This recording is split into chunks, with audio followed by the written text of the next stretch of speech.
What's up, my triple loving YouTube friends? Sitting here working on the exhaust for Project Freedom. Making some new collector pipes for it, for the PSI mod blasters I have on there. Got the last one to weld up here, and then we'll go over and slide them on and see how this is going to look. It's going to be amazing. It's going to absolutely be amazing. Let me fire up my welder, and let's get the last couple welds done here.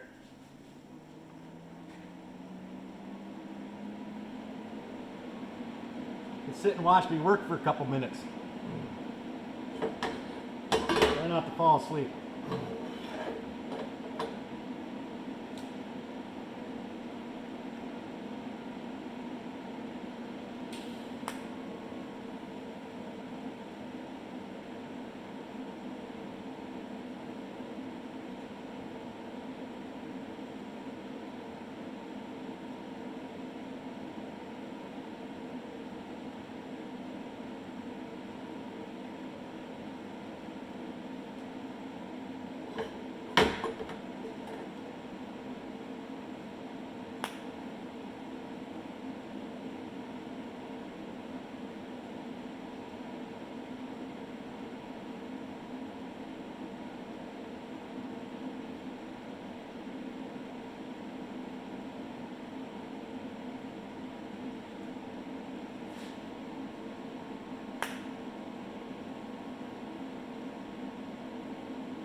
I don't know what it is, but this trailer hitch has become my best friend for welding on pipes.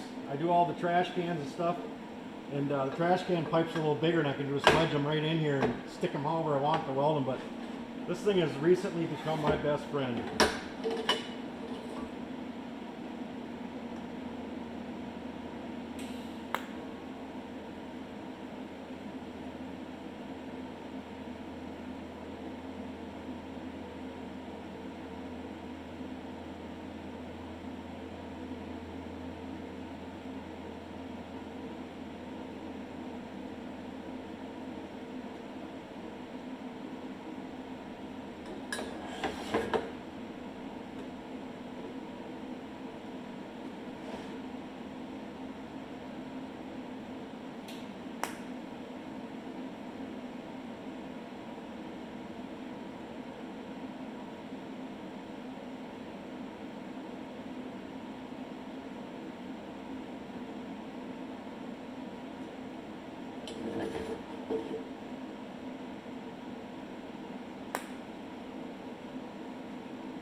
A couple other things I figured out recently.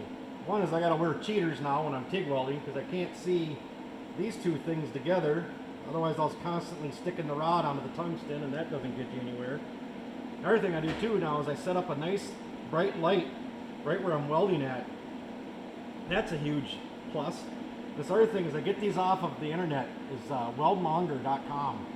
These clear ceramic cups. These things are awesome. I use them at work, and I started buying them for at home too. And it lets the light of the TIG welder go out through that cup, and you can actually see through the cup as you are welding. You can look right through the cup and see it. A little tough, but you can. And it just lets a bunch of bright light out around the cup when it's clear. I love it. It really helps for doing this real light gauge TIG welding, because when you're welding real light gauge, you don't have a lot of power going on, so it's not as bright as it would if you're really hammering the juice to it.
It's smoked out.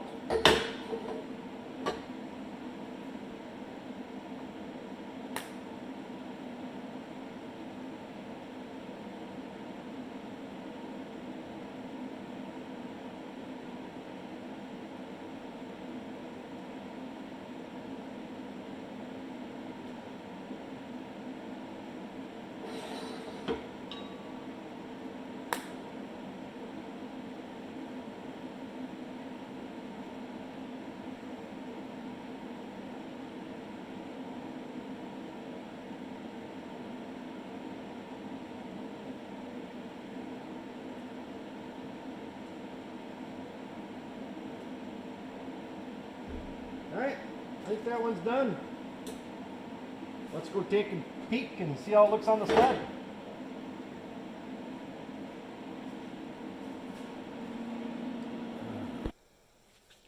Alright, let's see how this is going to look.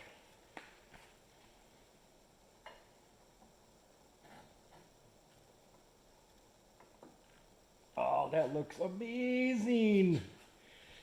Oh yeah. Yep, that is going to be killer. So I'm going to end up getting these pipes all ceramic coated and stuff.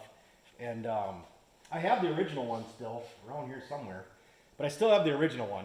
I didn't want to modify that one at all. Just in case these pipes end back up into a chassis again. So here's the original one right here. And so I saved that one. I was going to cut it right in here and do some modifying on it. Create what I got going on here, but I thought, well, what the heck, instead of modifying that one, why don't I just go ahead and get all new U-bends and just build one for it. I mean, it's for this sled, so I can always slide it back off, put that stock one back on, be able to put these pipes back into a wedge chassis that has a belly pan, but being this one isn't going to have a belly pan at all, I just thought this would look super freaking sweet. It's going to be a one-of-a-kind look, and she's going to be rowdy. Very, very rowdy. But I'm getting excited. Finally got some of my other projects done around here, and I'm able to get back onto this one a little bit. And I got to do a bunch of dimple dyeing and stuff on here. I got to do the running boards up. I try to get all this stuff done so within the next couple weeks I could take this whole works into the powder coater. Picked out some really amazing colors. Soft cherry candy is going to be the red color on it. Intense blue is going to be the blue, and pearl white. Red, white, and blue. And so I'm trying to figure out what parts got to be red, white, and blue to keep the red, white, blue theme going throughout the whole sled. So these will be ceramic silver, and then the engine will be all polished out, but the heads will be red, white, and blue. And then I'm actually trying to get USA put into the pipes too. He's not sure. We'll see if we can figure it out. He thinks he can do it, but hopefully we can have USA put in the pipes. That'd be pretty cool. But so yeah, I'm just trying to figure out all the color schemes. I am going to start building steel motor straps for the PTO side, and so the first one I build is going to be for this sled. So, but I will be building quite a few of them, and I'll have them on Facebook and stuff for you guys. So, looks like there's a little bit of demand for them. So if I'm going to build one, might as well build 20.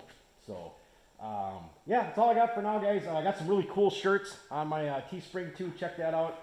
I got a good friend of mine, Jeff Ripper. He drew it up. It's a pretty cool looking hot rod sled. Go on there and check it out. If you think your sled's a hot rod, you need one of these t-shirts because it's a wedge sled with a big blower motor sticking out of the hood, and it's freaking cool. Jeff did a hell of a job on it. And so yeah, if you can support that a little bit, that'd be great, guys. But thanks for watching. Freedom is moving forward, trying to get some stuff on it. Freebies over there, and yeah, I don't know. I was supposed to load that up into a trailer and bring it up north. She's kicking and screaming the whole frickin' way. I think it's got separation issues or something. It doesn't want to leave here, so it ain't going. So that one's gonna. I need to do some more work to it. So thanks for tuning in, guys. Appreciate it.